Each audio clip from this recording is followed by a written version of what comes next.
ఈరోజు రాహుకాలం పూజ చేస్తున్నాం. ఈరోజు చూస్తే మండే డేట్ మండే.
ఇది దూరం ఇది ఒక దూరం.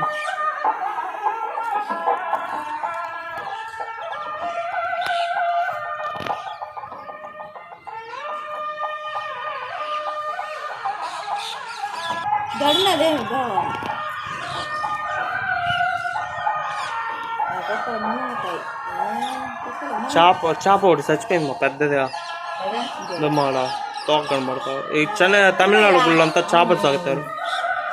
చేపలు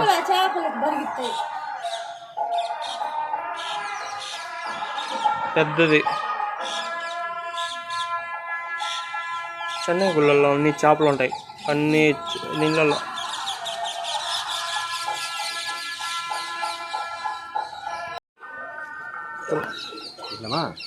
திருநாகேஸ்வரம் ராகுல் கோயில்.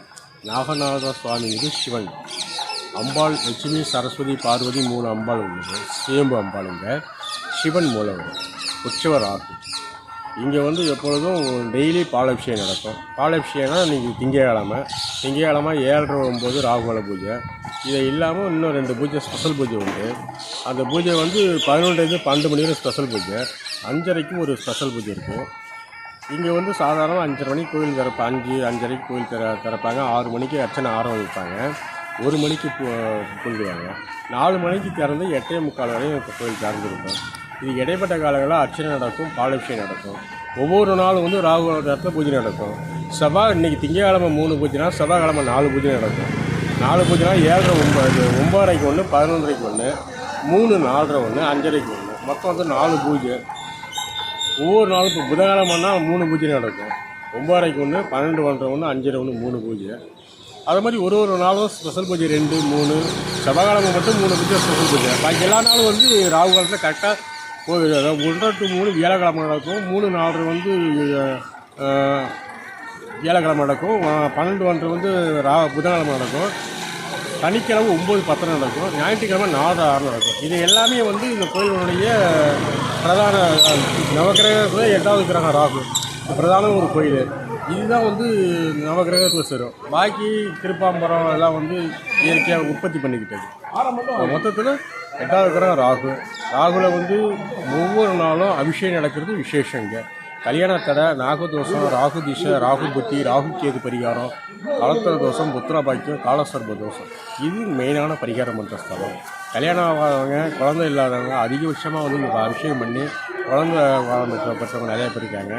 கல்யாணம் ஆன திருமணமாகி இங்கே வந்து வேண்டிட்டு பாலாபிஷேகம் பண்ணிட்டு திரும்ப வந்து திருமணம் ஆகி வந்து நிறைய பேர் அர்ச்சனை பண்ணிட்டு போவாங்க.